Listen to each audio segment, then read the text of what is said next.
It was just another gloomy evening when I decided to stay home. Rain tapped on my window, creating a rhythmic melody that echoed my solitude. I nestled into my worn-out couch, wrapped in the warmth of my favorite blanket, ready to indulge in a night of mindless TV shows. As the hours passed, the rain intensified, and the wind howled outside my creaky old house. The only source of light in the room came from the flickering glow of the television. I couldn't shake off the feeling that I wasn't alone. I dismissed my unease as mere paranoia, blaming it on the sinister atmosphere outside. Still, a subtle chill lingered in the air, making me question my decision to spend the night alone. Ignoring the nagging sensation, I turned off the TV and headed to bed.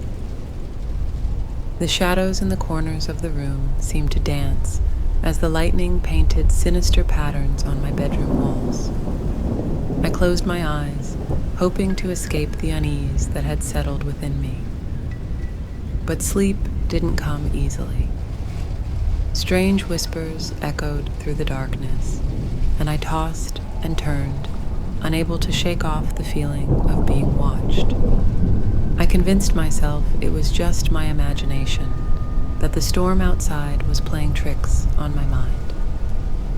As the clock struck midnight, a sudden power outage plunged my house into complete darkness. Panic set in, and I fumbled for my phone to use its feeble light. The silence that followed was deafening, broken only by the distant thunder. I stumbled through the darkened corridors, my phone's light casting eerie shadows on the walls. The once familiar layout of my home now felt like a labyrinth, and a foreboding presence seemed to lurk around every corner. In the pitch-black darkness, I heard a creaking sound, a slow, deliberate step. My heart raced as I strained my ears to identify the source. Maybe it was just the house settling, I told myself. But deep down, I knew something was wrong. I cautiously made my way to the living room, where a faint glow emanated from the window. The storm outside had subsided, and the moon cast an ethereal light on the landscape. That's when I saw them, the shadows, darker than the night, moving with an unnatural fluidity. Panic surged through me as I realized I wasn't alone. My house had become a breeding ground for something otherworldly. The shadows seemed to have a life of their own, slithering across the floor, reaching out with ghostly tendrils. I stumbled backward, my heart pounding in my chest. As I retreated, the shadows advanced, encircling me with an ominous presence. The whispers returned, louder and more sinister, echoing in the hollow spaces of my mind. Desperation set in as I searched for a way to escape. I reached for the front door, but the shadows constricted around me, preventing my escape. The air grew thick with a malevolent force, and I felt an unseen hand gripping my throat, squeezing the breath from my lungs. In that suffocating darkness, I glimpsed twisted faces within the shadows, distorted, contorted visages that seemed to scream silently. The whispers transformed into agonized moans, and I realized that these shadows were more than mere specters. They were trapped souls yearning for release. Terrified, I stumbled back into the living room, where the shadows continued to close in. In a desperate attempt to break free, I grabbed a lamp and swung it wildly, hoping to dispel the encroaching darkness. But my feeble efforts only seemed to amuse the shadows, as if my struggle fueled their malevolence.